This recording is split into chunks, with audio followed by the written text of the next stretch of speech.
வணக்கம். இன்னைக்கு நாம பார்க்க போற விஷயம் சாதாரணமான ஒண்ணு கிடையாதுங்க.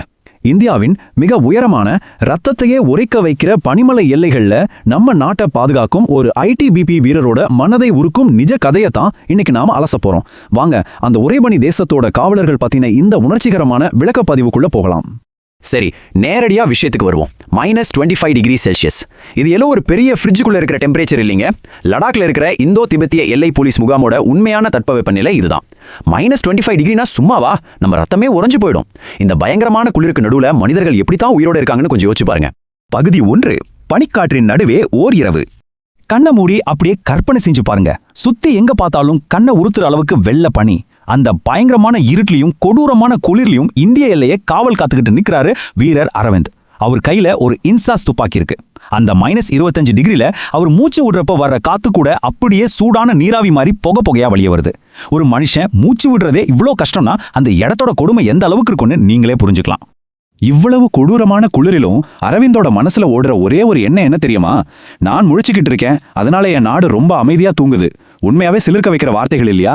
இந்த ஒற்றை வரி தான் அந்த பயங்கரமான ராத்திரியை கடந்து போறதுக்கான மொத்த எனர்ஜியும் அவருக்கு கொடுக்குது. உடம்பு முழுக்க உறைஞ்சு போயிருந்தாலும் அவரோட மனசுக்குள்ள இருக்கிற இந்த நெருப்பு தான் அவர் அசையாம நிக்க வைக்குது.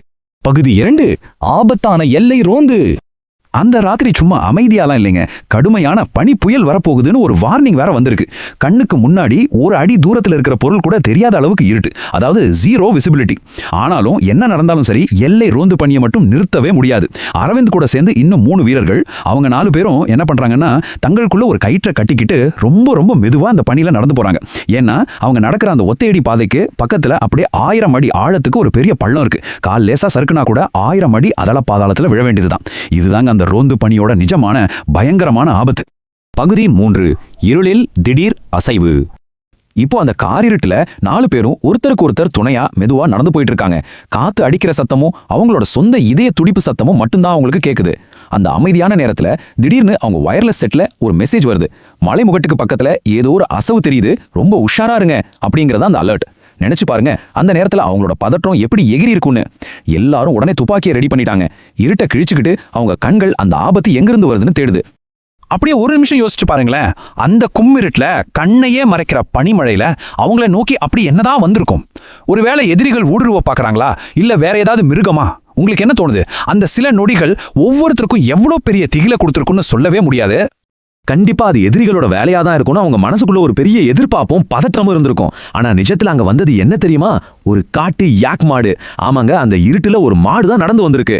இது தெரிஞ்ச உடனே அவ்வளோ நேரம் இருந்த அந்த மரண பயம் கொஞ்சம் குறைஞ்சு ஒரு நிமிஷம் எல்லாரும் சேர்ந்து அப்படியே சிரிச்சுட்டாங்க. இவ்வளோ பெரிய ஆபத்துக்கு நடுவுல இது ஒரு சின்ன ஆசுவாசத்தை கொடுத்ததுன்னு சொல்லலாம்.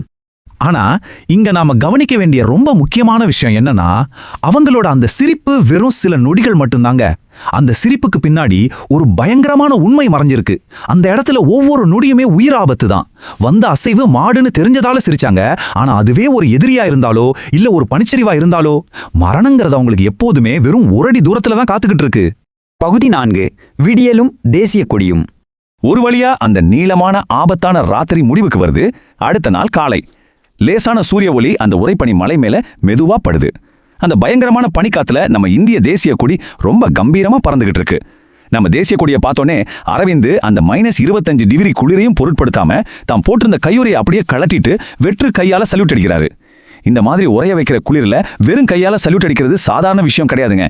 நாட்டு மேலேயும் கொடி மேலேயும் அவர் வச்சிருக்கிற அந்த மரியாதையை இந்த ஒரு செயல் நமக்கு ஆழமா உணர்த்துது.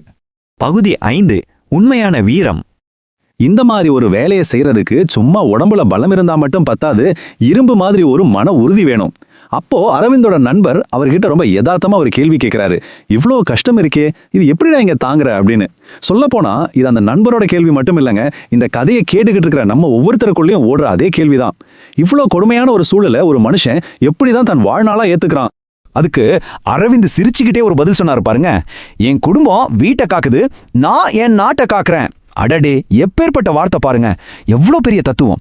இந்த ஒரு சுயநலம் இல்லாத எண்ணம் தான் அந்த கொடூரமான உறைபனிலையும் அவரை உயிர் போட வச்சிருக்கு. பனி அவரை சுத்தி உறைய வச்சாலும் அவரோட மனசுக்குள்ள ஒரு நெருப்பெரிஞ்சிட்டு இருக்குல்ல, அது இதுதாங்க. இதுல இருந்து நம்ம தெரிஞ்சுக்க வேண்டிய விஷயம் என்னன்னா, எல்லையில நிக்கிற ஒவ்வொரு ஐடிபிபி வீரனும் வெறும் இயற்கையோட பணியை மட்டும் எதிர்த்து நிக்கலங்க. கொடூரமான குளிர், மனசுக்குள்ள வரக்கூடிய பயம், யாரும் இல்லாத அந்த தனிமை, ஒவ்வொரு நொடியும் அவங்கள சுத்தி இருக்கிற அந்த மரண பயம், இது எல்லாத்தையும் ஜெயிச்சுதான் அவங்க நம்ம நாட்டை பாதுகாக்கிறாங்க. இது வெறும் கிளைமேட்டுக்கு எதிரான போர் கிடையாது, மனுஷ மனசுக்கும் இயற்கைக்கும் நடக்கிற ஒரு மிகப்பெரிய போராட்டம். நாம இப்போ இந்த விளக்கப்பதிவோட முடிவுக்கு வந்துட்டோம். ஆனா உங்ககிட்ட ஒரு முக்கியமான கேள்வியை விட்டுட்டு போக ஆசைப்படுறேன். உலகத்தோட மிக கடுமையான குளிரில கூட ஒரு தனி வீரனோட மன உறுதி மட்டும் நெருப்பு மாதிரி எரிய முடியும்னா, மனுஷனோட சகிப்புத்தன்மைக்கும் அவனோட தாங்கும் திறனுக்கும் உண்மையாவே என்னவா இல்லை? இத பத்தி கொஞ்சம் ஆழமா சிந்திச்சு பாருங்க. இந்த வீரர்களோட தியாகம் கண்டிப்பா உங்க மனசுல ஒரு பெரிய தாக்கத்தை ஏற்படுத்தியிருக்கும்னு நம்புறேன். இது வரைக்கும் என்னோட பயணித்ததற்கு ரொம்ப நன்றி.